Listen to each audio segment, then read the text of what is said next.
Today I'm here to talk about Operation Safe Pass.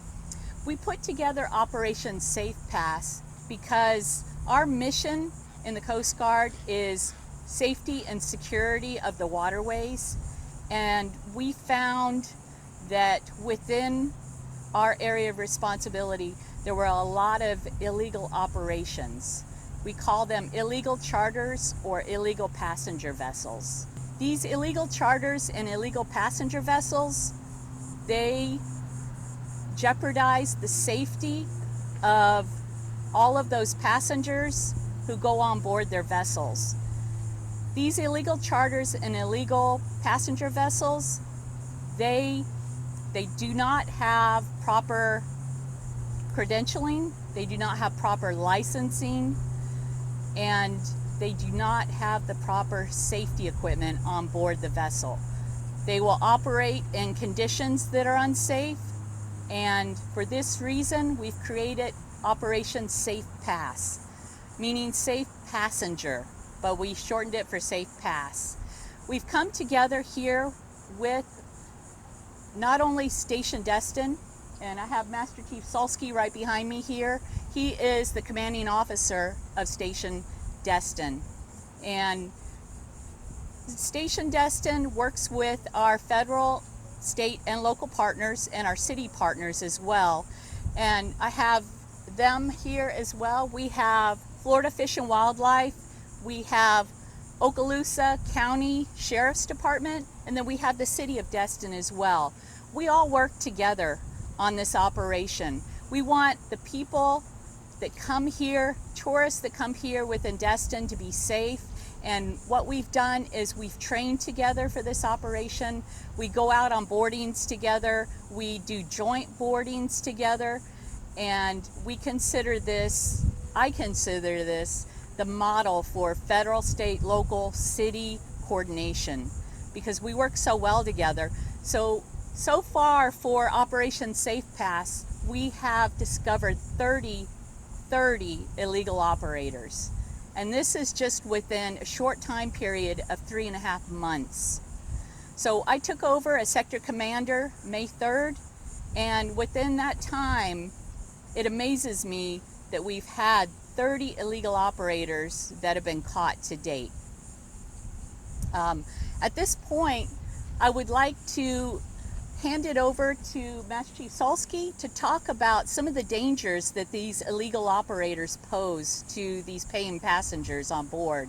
And I would like to mention that these passengers, what they need to look for as well on these illegal, or when they're actually chartering a vessel or a boat, going on board and paying their money, they need to look for and make sure that there's a licensed mariner on board. They need to make sure that there's proper safety equipment on board. They need to make sure that there is a Coast Guard sticker that shows that they've been examined on board a vessel before they even get on a vessel or pay to get on that vessel.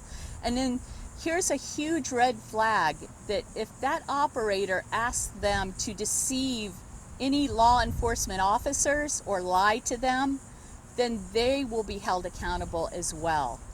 That's one thing I want to mention. It's not only for the safe operation of the vessel, it's for lives are at stake here. And there have been multiple deaths within the state of Florida on these illegal charter vessels. And that's why we felt the need to start this operation, come together with our partners and mitigate it, stop it. Just to reiterate what the captain said, is we really couldn't do our job. You know, the station, we operate in an area between Navarre all the way through the Choctawhatchee Bay.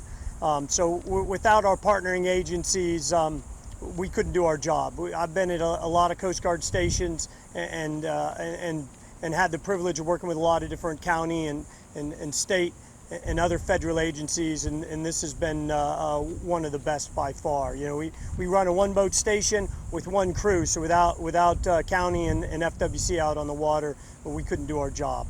But I'd answer any questions anybody had.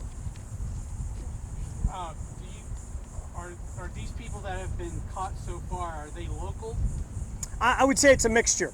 You know, we have people that come in from out of town and some that are local. You know, some folks, you know, not that it is an excuse, some people just don't know the law. And just like recreational, we try to go out there and educate. But people that are doing something for money, they have a higher obligation. You know, folks from out of town, people that are hiring these things, just like going out and renting a car or going into a business. You assume that business is operating legally and has your best interest at heart. You know, and so sometimes that does not happen. And the captain mentioned a good point. You know, if you're being given a story to give to a law enforcement agency when it steps on board, that's probably a good sign that business is operating illegally. Can you give us some examples? Are we talking about fishing charters or dolphin cruises? Sure, any type of charter. You know, there are a lot of regulations depending on the size of the boat, how many people they like to take underway, and what their activity is as far as safety gear. Do they operate out in the Gulf or do they operate inshore? Do they have 6 people on board or do they have more than 6 people? You know, smaller boats don't require an inspection by our marine safety offices. Larger vessels have an annual inspection they have to pass, and they have a document that tells them exactly how they operate, exactly how many people they can take on board. So it's really throughout that gamut we see violations.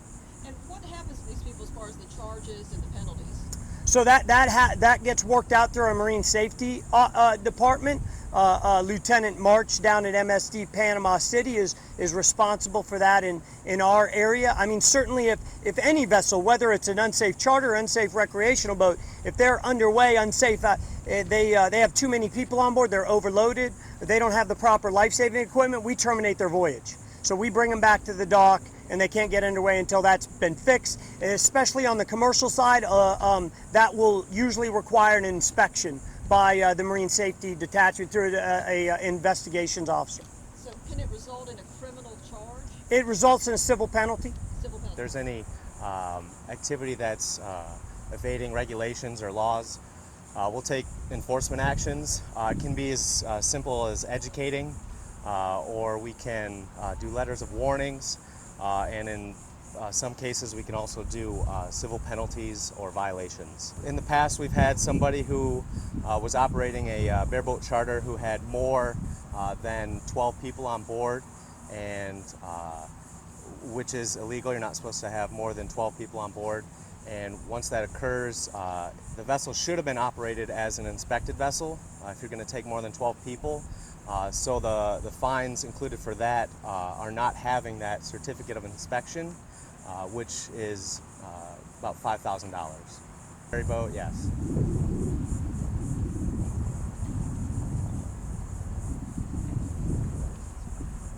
And also another option we have is captain of the port orders. I think there's a few things that kind of ramped us up a little bit. We did have a death earlier in the spring. Depending on which area of responsibility they're in, it might be Panama City. Sector Mobile is always willing to answer questions for a concerned boater. We can help them walk through, make sure that they're going on a safe operation.